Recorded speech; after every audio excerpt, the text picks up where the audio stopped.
The highlight for me was climbing up to the Areopagus, and you could see the Parthenon, and to think that this is where Paul preached, this is the space where Luke potentially walked, and realize how much of Western civilization, how much of Western history we were taking in. It's just remarkable.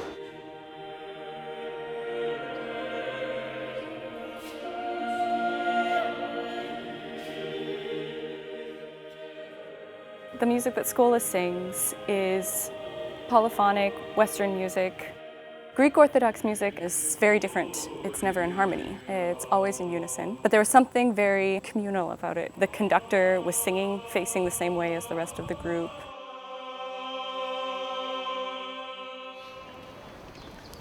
I'm reminded of Pope John Paul speaking about Christianity and that there are two lungs, Eastern Christianity and Western Christianity, and that has been profound.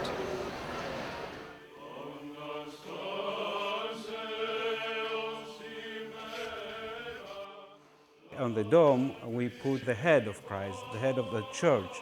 That's why we have the Christ Pantocrator. And then we have angels surrounding Christ. Then we have the prophets. In Greece, especially, we don't do any more through fresco.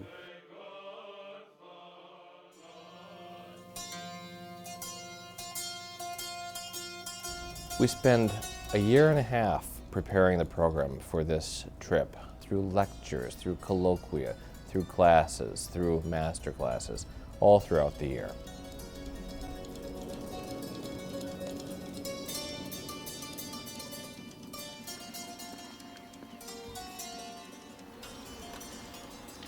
Today we visited 4 monasteries at Meteora. It's been not only one of the most beautiful spectacles I've ever seen, but also a really amazing spiritual experience. I had learned quite a bit during the year in our preparation, but hearing about the incense, hearing about the processionals and the honoring of the icons, that's one thing, but to be there, it was just spectacular. It is so important because of its architectural perfection, because of the quality of the interior decoration, because of its size, and most importantly because it's in the middle of nowhere.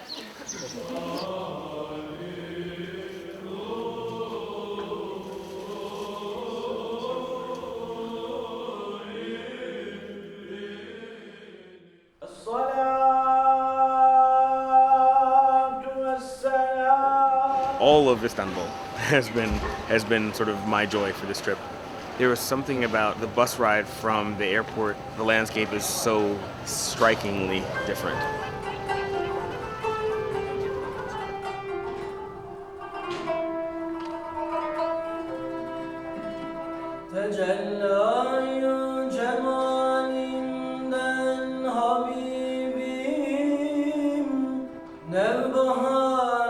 Surprisingly, what I think was most engaging about this trip is getting to know my colleagues in a completely different context and learn that I connected to these people around me in ways that were incredibly beautiful, just like the places we saw.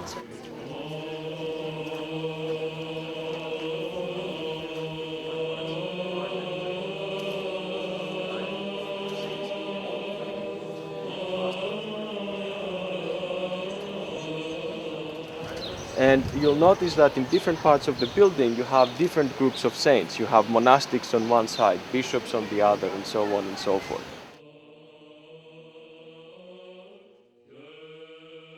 The heads of the independent Orthodox churches come together under the presidency of the Patriarch, the Ecumenical Patriarch.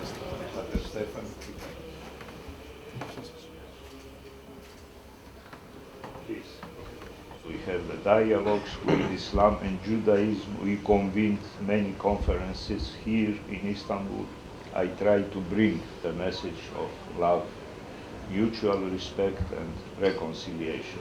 The highlight of the trip for me, and I was not anticipating this, was actually seeing the Ecumenical Patriarch, a man who represents in his being, I think, what it is to be a follower of Christ.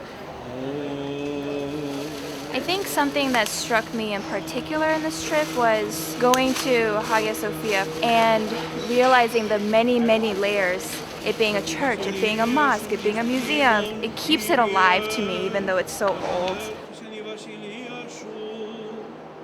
The dome has collapsed 3 times. It's safe now, don't The moment that I walked into Hagia Sophia and then looking at the scale of it, people up on the second balcony and just looking like ants, it was really, really moving.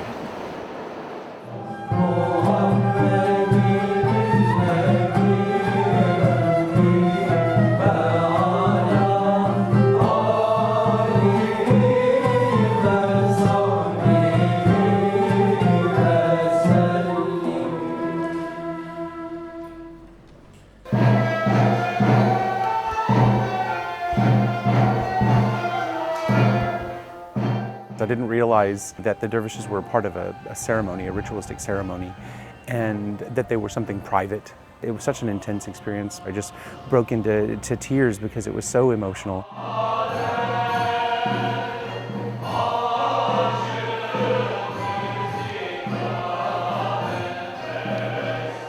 I think there were so many breathtaking things, from the monasteries in Meteora to the whirling dervishes in Istanbul.